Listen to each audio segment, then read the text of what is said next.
जिसके औलाद नहीं है वो दुखी, जिसकी औलाद है वो उनसे ज्यादा दुखी। अभी एक छोटी सी टिप्पणी मैं इसमें देना चाहती हूं। कभी जालंधर शहर अच्छे नर्सिंग होम्स और अच्छे माने हार्ट से रिलेटेड बहुत अच्छे अच्छे डॉक्टर्स यहाँ पर रहे। मेरा तो 21 साल तो अमृतसर में ही रही हूँ, तो मुझे पता है कि कई बार लोग स्पेशली जालंधर में अच्छे डॉक्टर्स है, वहाँ हार्ट के अच्छे डॉक्टर्स है, इसलिए एंजियोग्राफी कराने के लिए यहाँ पे आना पड़ता था। आज जब देखती हूँ ना तो आईवीएफ क्लिनिक्स खुली हुई है, बड़ी बड़ी क्लिनिक्स, 2 लाख से 10 लाख से 15 लाख, क्योंकि एक ट्राई में कभी कभी सक्सेस नहीं होती तो दूसरा तीसरा करना पड़ता है। मैं आपको एक बात कहना चाहती हूँ, इसके पीछे एक पूरी साइंस है, पूरी रिसर्च है, और वो रिसर्च के रिलेटेड पेपर्स आपको गूगल करेंगे तो मिल जाएंगे। उस रिसर्च का निष्कर्ष मैं बताना चाह रही हूँ, और वो ये है, आप जो फल सब्जी चीनी खा रहे हो, इसी खुराक की वजह से पुरुषों में शुक्राणुओं की कमी और स्त्री के एग के फर्टिलाइज ना होने की जो कमी, माने इनफर्टिलिटी जो हो रही है, ये जो बांझपन हो रहा है, उसके पीछे बहुत बड़ा कारण ये रासायनिक खाद से उगे हुए गेहूं, चावल, सब्जी, पेस्टिसाइड, फंगिसाइड जितने इस्तेमाल हो रहे हैं, ये ही एक शादीशुदा पति पत्नी को माँ बाप नहीं बनने दे रहे, और इसलिए उनको आईवीएफ का सहारा लेना पड़ता है, लेना पड़ता है।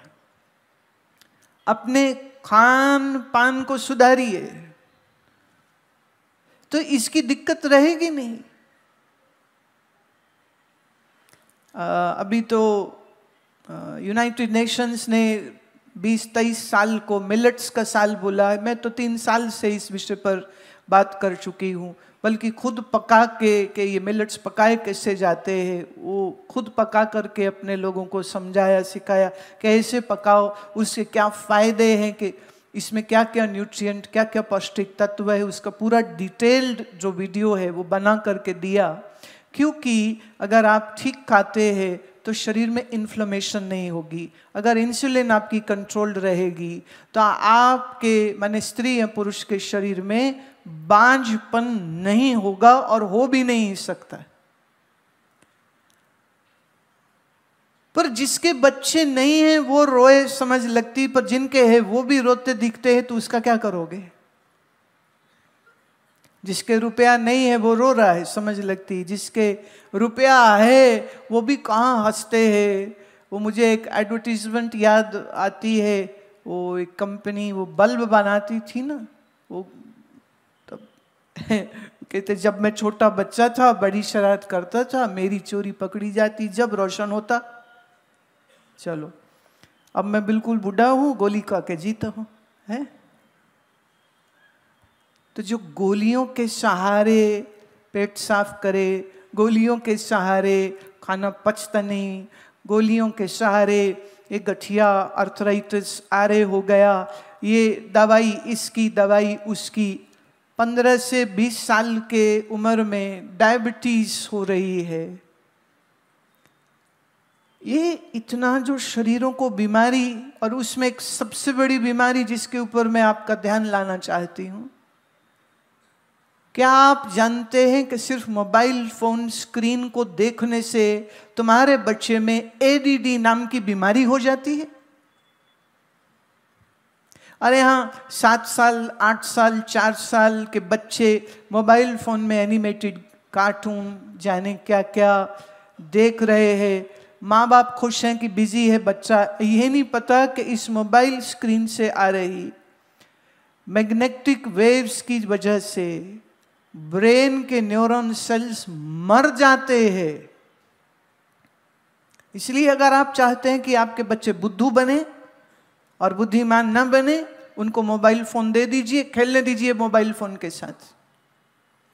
मेरे एक बहुत अच्छे जानकार आयुर्वेदिक डॉक्टर है अमेरिका में, उनके टीनेजर 2 बच्चे, अब बच्चे हैं तो टीवी देखना चाहते हैं, तो उन्होंने कहा ठीक है आप टीवी देख सकते हो, पर उसकी शर्त है, एक तुम जमीन में बैठोगे, दूसरा तुम चौकड़ी मार के बैठोगे, तो जब तक चौकड़ी मार के सीधे बैठ सकते हो तब तक टीवी चलेगा, जहां तुम्हारी कमर झुकी, जहां तुम जमीन में लेटे, वहीं टीवी बंद हो जाएगा। 2 फायदे हुए, बच्चों ने चौकड़ी लगा के रीढ़ की हड्डी सीधी करके बैठना सीख लिया, और टीवी देखने की टाइमिंग उनकी कम हो गई। और टीवी रेगुलेटेड है, बच्चा क्या देखेगा इसके ऊपर पेरेंटल लॉक्स होते हैं कि ये वाला चैनल अडल्ट्स के लिए है तो बच्चा ना देख सके। लेकिन आपके बच्चे के हाथ में अगर मोबाइल फोन है, उस पर कोई पेरेंटल लॉक नहीं होगा, अब वो क्या देखेगा? वो क्राइम शो देखेगा, वो पोर्नोग्राफी देखेगा, कि वो फिल्में देखेगा, कि वो क्रिकेट देखेगा, कि वो जुआ कैसे खेलते हैं इसका वीडियो देखेगा, और आत्महत्या कैसे की जा सकती है अगर ये वीडियो वो देखेगा, तो उसका नतीजा क्या होगा? आप समझदार। मैं ये नहीं कह रही कि मोबाइल यूज ना करो, मैं ये नहीं कह रही कि टीवी ना देखो, पर मैं ये कह रही हूं कि क्या देखो, क्या इसके ऊपर विचार नहीं होना चाहिए?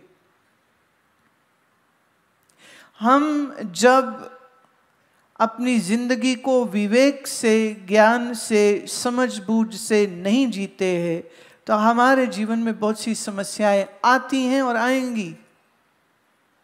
पर मैं निवेदन करना चाहती हूं, आप सबसे पहले जीवन जीने की कला क्या है वो भी तो सीखो। कार चलाना सीखना पड़ता है, लाइसेंस मिलता है बाकायदा, पर जीवन को कैसे जीना है इसकी ट्रेनिंग कहां लेते हैं आप? पैसा आएगा, मजा आएगा, कोई बड़ी पोस्ट मिल जाएगी तो बड़ा मजा आएगा, मेरी ये प्रमोशन हो जाएगी तो मेरा मजा आएगा, मेरा मकान बड़ा हो जाएगा तो मजा आएगा। ये आपने अपने मजे के आगे कंडीशन लगा दी है, ये कंडीशन पूरी होगी तो मजा है, ये कंडीशन पूरी नहीं होगी तो कोई मजा नहीं है।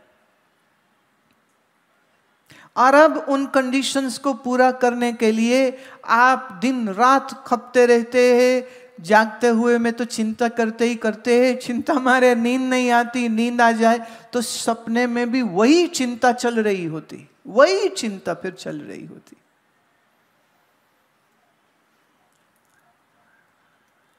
ख्याल करना, इसमें भगवत गीता हमको राह देती है।